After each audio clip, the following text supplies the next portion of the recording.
everyone, and welcome to my humble abode. My name is Chris. I am from Don't Say Get Fit. I run the programme in Dartford and Gresham. Some of you have seen me before, some of you won't have, but welcome anyway.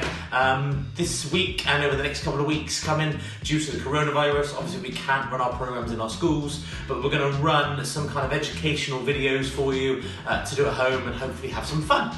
So we're going to run the basics of nutrition today. Have some fun with it to make sure everybody is at home during the coronavirus and we're eating as healthy as we possibly can be. We're going to talk about sugars in my kitchen later on, fats, and then we're going to talk about my favourite of all, and that is portion sizes. Making sure everyone understands that they should be eating the right portion size for them. And during that process, we're going to have some fun on the floor today, and we're going to see what happens when we talk about the basics. Right then, let's talk about some nutrition. So, eat well, guys. This is what it means to eat well and be healthy. This is a balanced plate. So I'm going to talk about the two biggest colours that we have on this plate, and that is green and our yellow.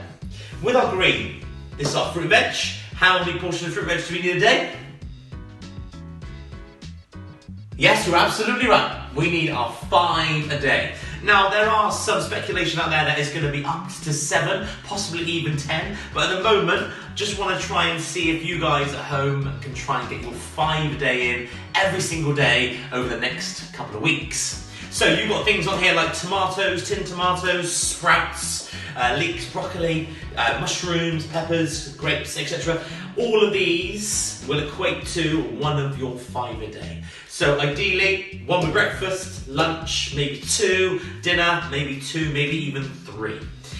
So, moving on to our yellow group. Now, this is our carbohydrate group, and what do carbohydrates provide our body with? Energy, yes, absolutely. I heard someone say it. I heard one of you. So this provides our body with energy. We can find that from foods like cereals. So we've got whole grain cereals, we've got cornflakes, we can have things like couscous and potatoes, breads, different types of breads, all different types of pastas, and rice as well. These are starchy foods, and if you have them daily, and that is one with every meal, it will provide your body with enough energy for throughout the day. So, if we move on to the next one, what is that pink group? Can anyone say what the pink group is? Just the kids? Anyone? Someone said it?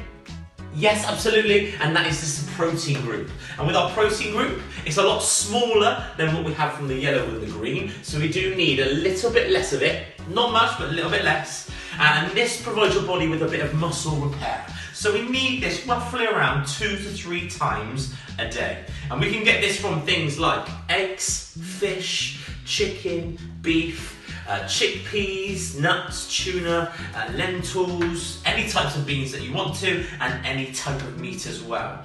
We can add things that are missing, like tofu would be a really nice one, and a very small portion of maybe some peanut butter related to the nuts, but that would be only a very small portion of this. If we move on to the next one, another even smaller section, which is our blue section, there are 3 items that go into this food group. What are they? Go. I've heard one already. I've heard the second, and yes, you're absolutely right, cheese. So we've got cheese, yogurt, and milk.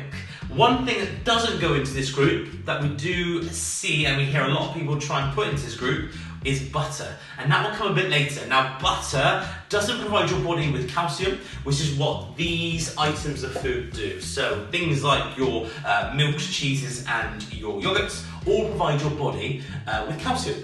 Butter, sadly, is quite high in fat, which will lead us on to this next purple one in just a second. So with this in mind, our dairy and alternatives, we're looking to have this maybe 2, maybe even 3 times a day. You can have a glass of milk in the morning, or milk with your cereal up here. You can potentially have the cheese for lunch, and that would be plenty. But if you wanted to, you could potentially have a nice bit of yogurt with a bit of fruit in it later on as a dessert at home.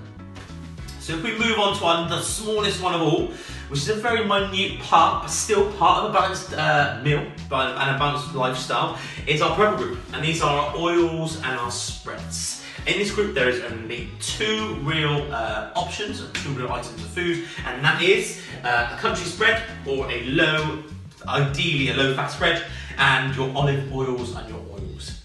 We only need a small amount. You wouldn't drink that oil as part of a drink, as part of a meal, and you wouldn't have a side dish of butter with your roast dinner, for example.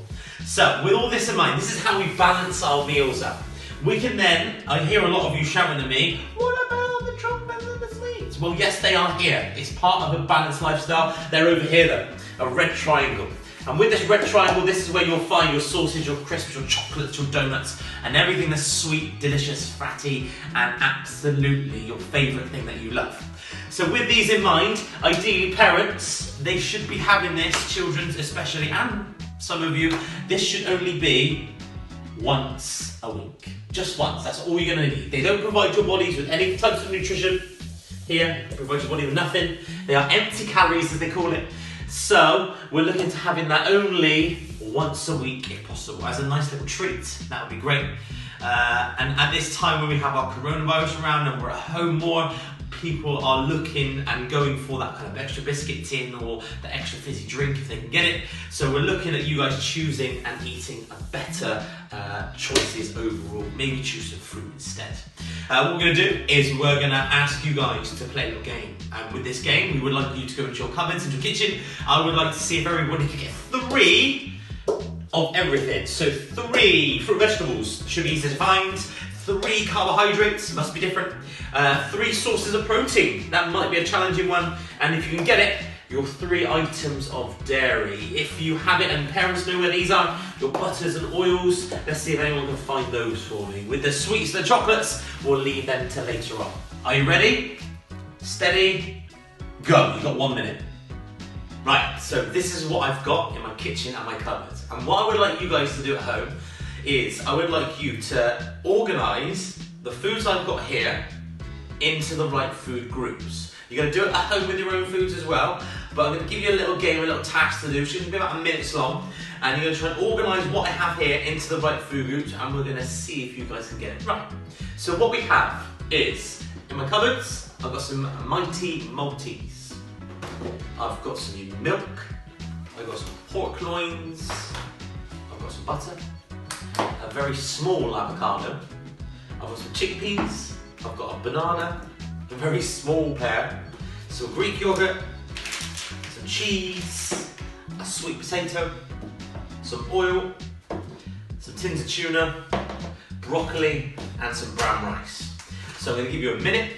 Can you organise this as quick as you can into the right food groups? Are you ready? Go.